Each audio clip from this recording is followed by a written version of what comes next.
Sürdürdeki şu zinde yaktım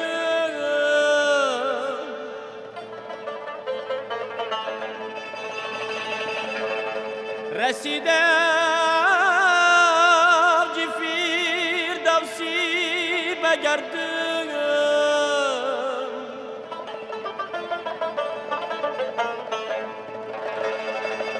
برای حافظ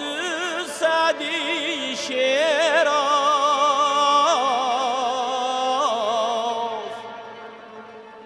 نمدت تاج کن آغوش خود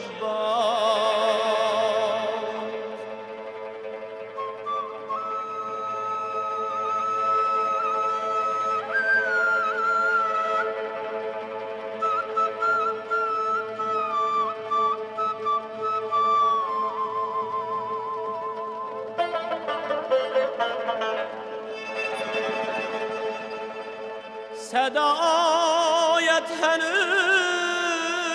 از آب جیحون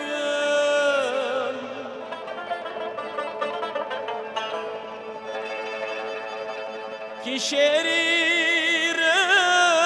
ردکیم کرد مفتون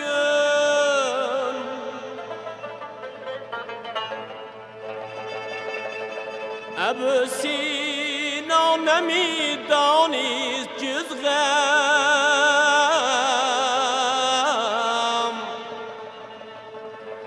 که تا گوید علاج درد آدم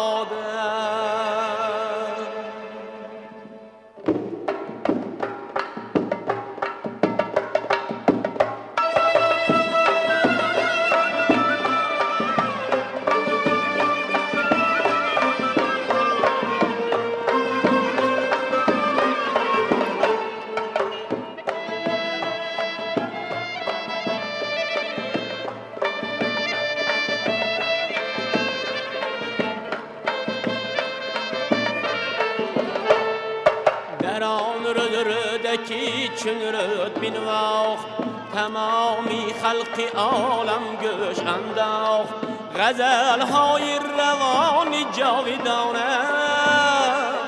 از آماندن در عالم نشانه غزل های روانی جاویدانه از آماندن در عالم نشانه